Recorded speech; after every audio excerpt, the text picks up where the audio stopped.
Real mobsters, real history. Welcome to the underworld.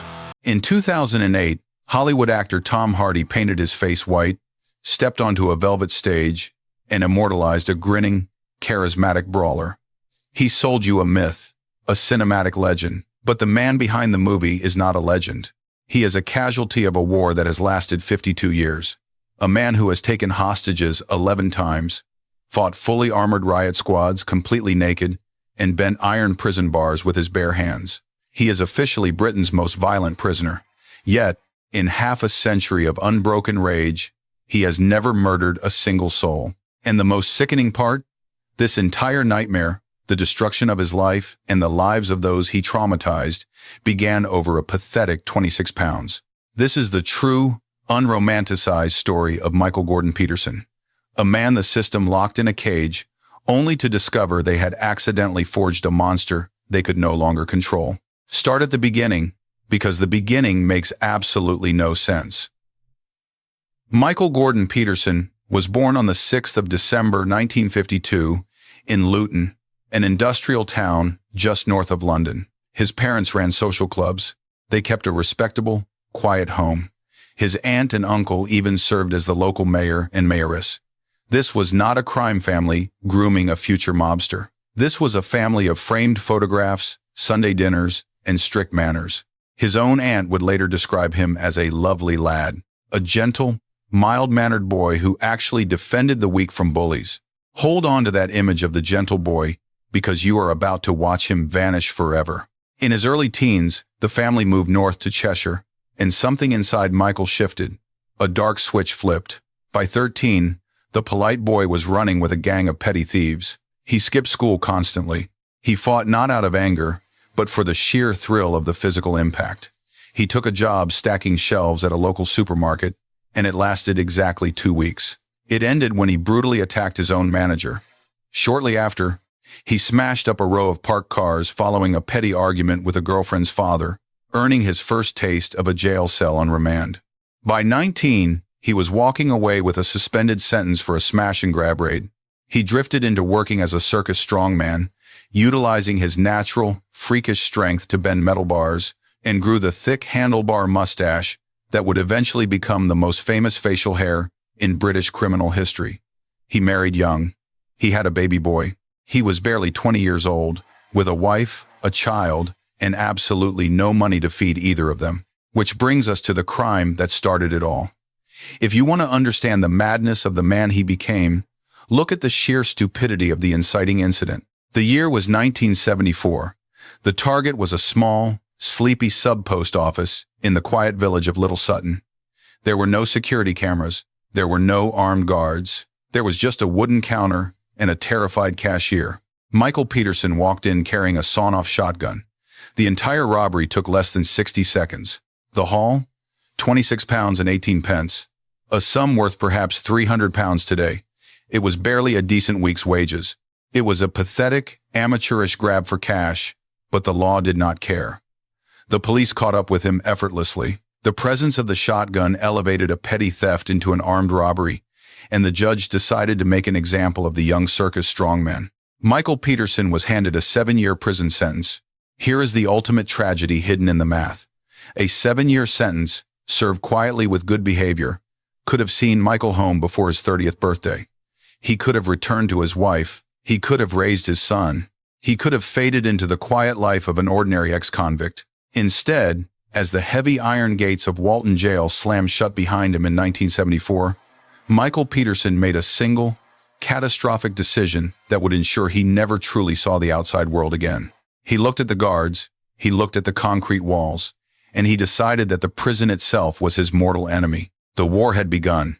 When Michael Peterson walked into Walton Jail in 1974, he never truly walked out.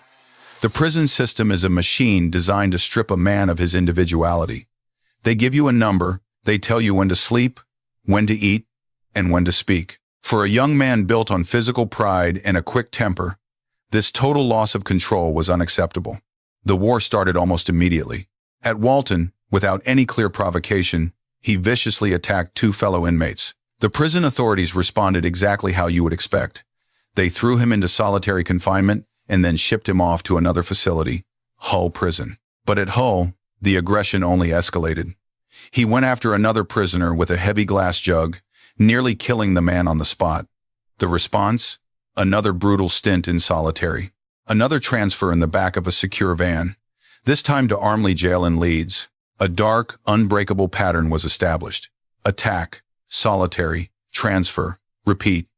Every single assault added months, and then years, to his original 7-year sentence. And every added year in a concrete box only fed the inferno of his anger.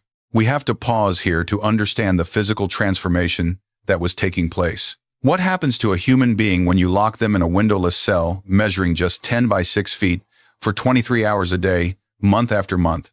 Most men break. They weep. They lose their minds to the suffocating silence. Michael Peterson adapted. He turned his isolation cell into a savage underground training camp. Stripped of gym equipment, he invented a grueling, superhuman fitness regime. He performed up to 3,000 push-ups a day. He mastered the art of isometric tension, pressing his muscles against the immovable concrete walls of his cell until his veins popped and his body vibrated with raw kinetic energy. He wasn't just working out, he was weaponizing his own anatomy. He developed a core of pure, explosive muscle designed for one specific purpose: to inflict maximum physical damage in confined spaces. He became capable of bending the thick iron bars of his cell doors with his bare hands. He could punch straight through reinforced security glass.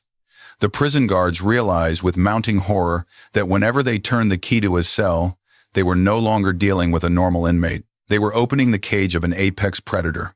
The British prison system in the 1970s was a brutal, unforgiving environment. Guards routinely retaliated with extreme prejudice.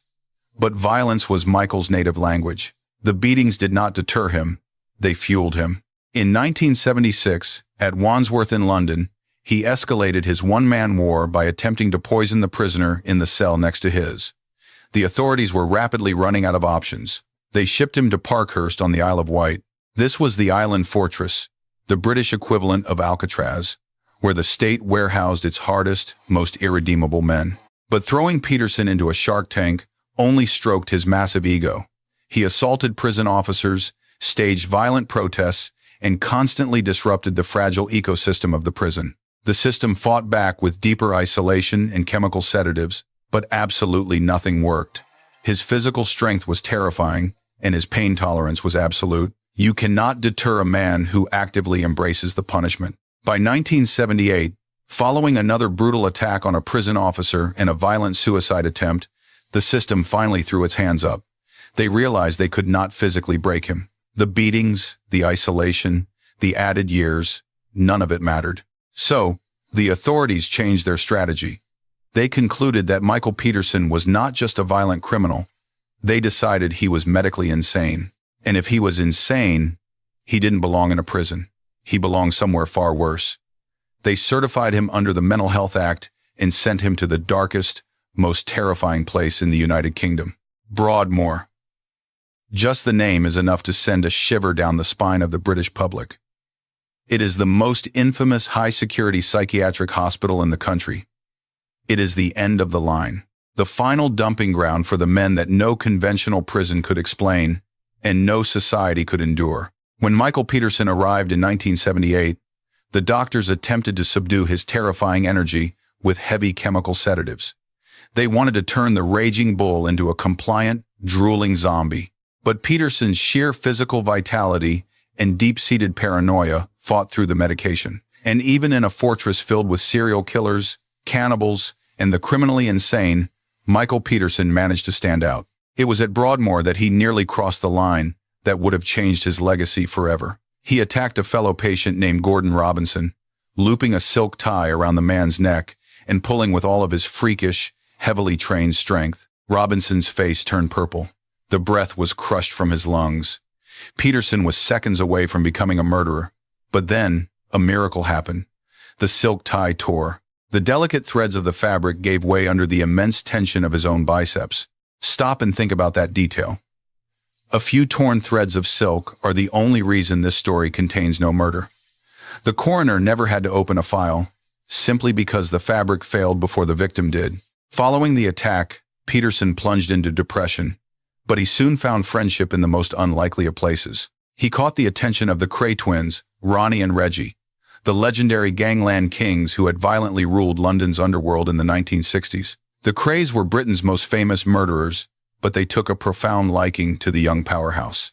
Ronnie Kray even arranged for a former boxing champion to visit Peterson just to lift his spirits. Picture the sheer surrealism of the scene. A young man, pacing alone in a concrete box, taking life advice from mafia royalty. Years later, Reggie Kray would famously admit that Michael Peterson was the only man he had ever met who truly made him feel fear. But Peterson's restless energy needed an outlet. He found it by looking up. Broadmoor was a sprawling Victorian building, covered in ledges and complex pipework. In 1982, in a single unwatched moment, Peterson scaled the walls, climbed onto the roof, and began systematically tearing the hospital apart. This was the birth of his signature move, the rooftop protest. Once a man of his size and ferocity was on the roof, the guards were completely paralyzed. Sending officers up meant initiating a violent brawl on a slippery slate edge, a fight that could easily send everyone plummeting to their deaths. All the system could do was watch. In June 1983, he went up a second time and stayed there for 3 straight days. He tore the heavy lead and slate tiles off with his bare hands, hurling them down at the riot police below. He caused £250,000 in damage, the equivalent of nearly £1 million today. The bill was so astronomical, and the media circus so intense, that his own family had to be brought in just to talk him down. He was eventually transferred to Ashworth Hospital, another high-security asylum, where he promptly stabbed a patient with a broken sauce bottle after the man allegedly made advances at him. And that was the breaking point for the psychiatric establishment.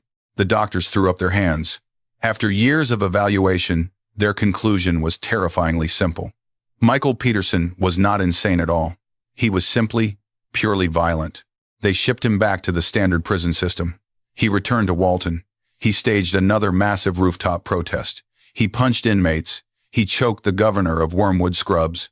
By 1987, the asylums had realized they could not cure him, and the prisons had realized they could not hold him. So, in October 1987, the British government did the one thing absolutely nobody saw coming. 13 years after a 7-year sentence began, the heavy iron gates opened, and Michael Peterson walked out a free man.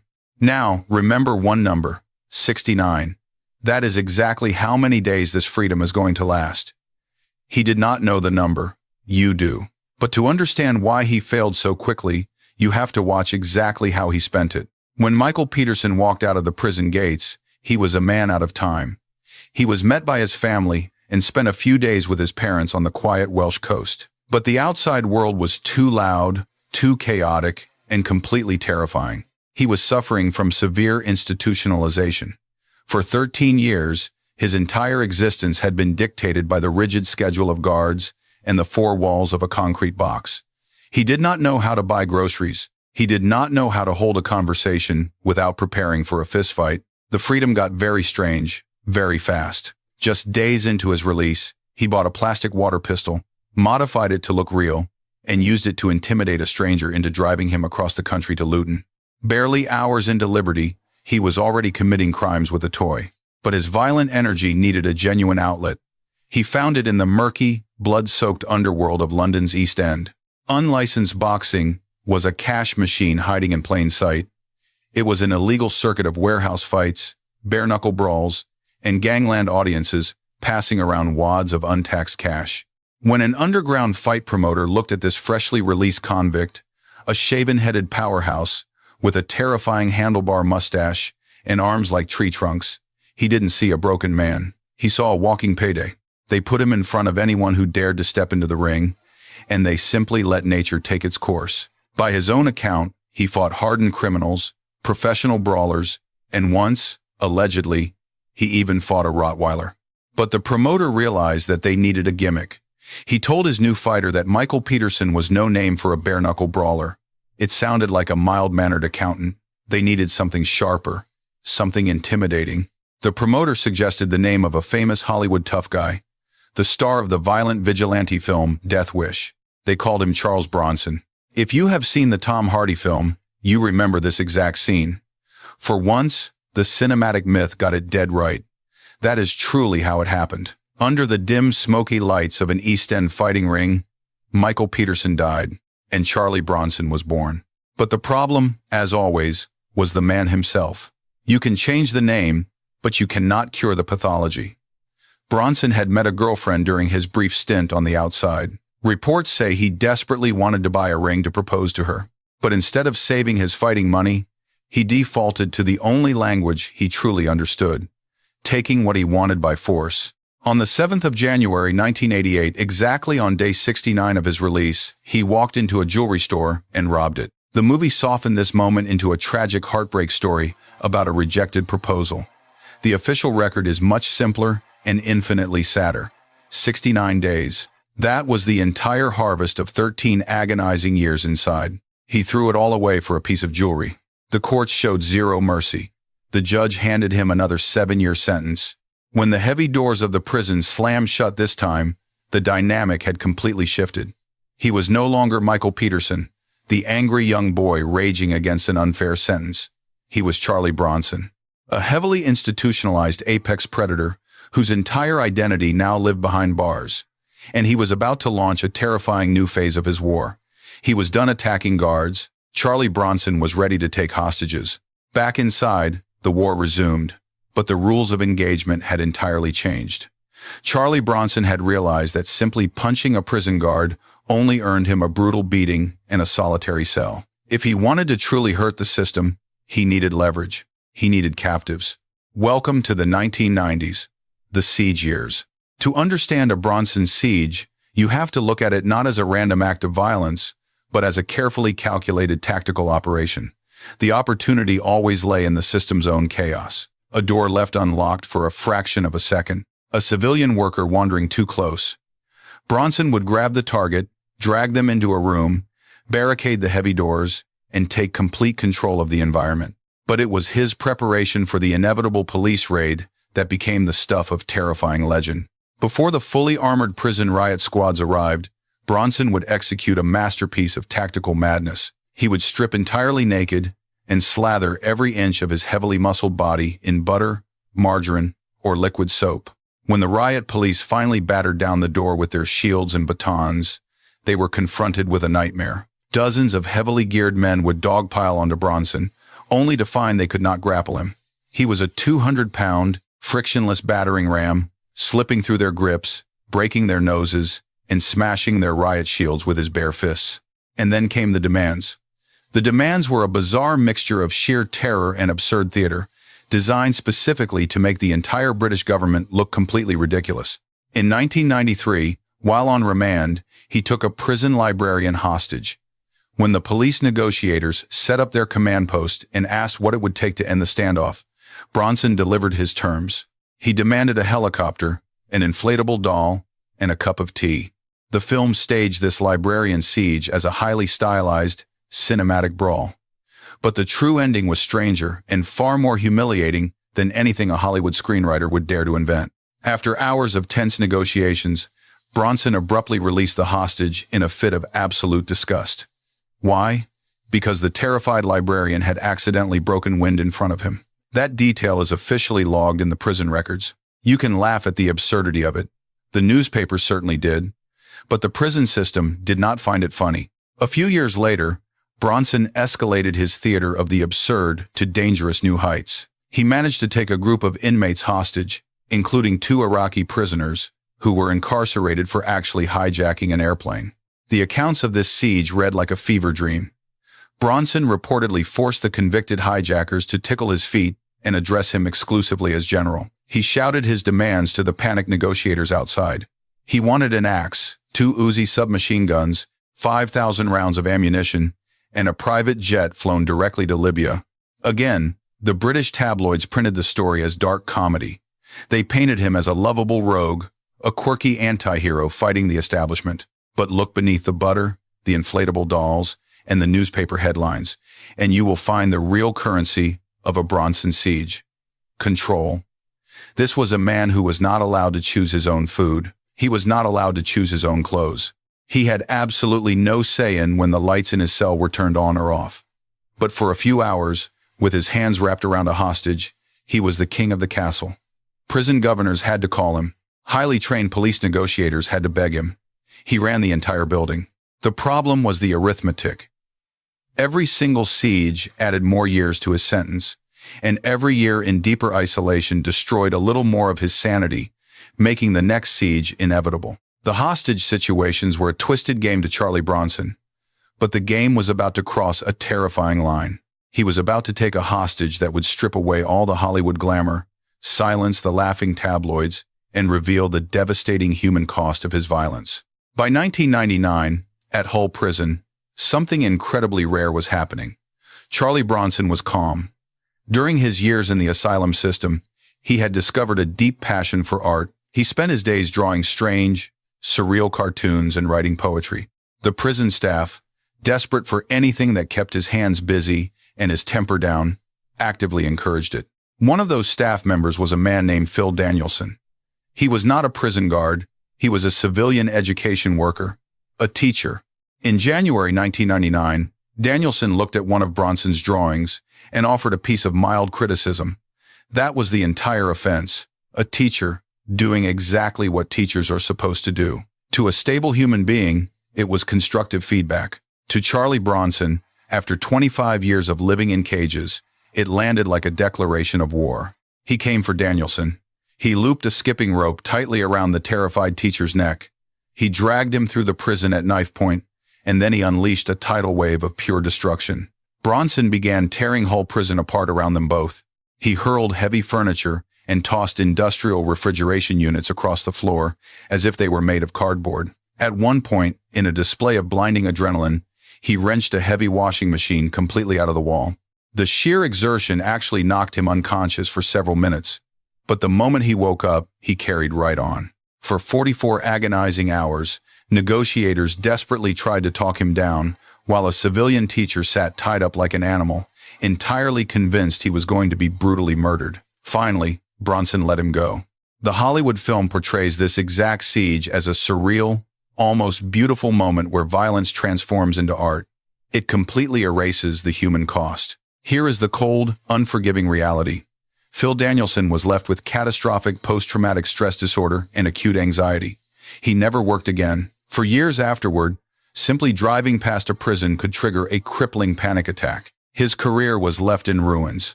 Hollywood turned Charlie Bronson's violence into cinematic gold, but the official record shows that the violence only ever created broken victims. In the year 2000, Bronson stood trial in Luton, the very town where his entire story began.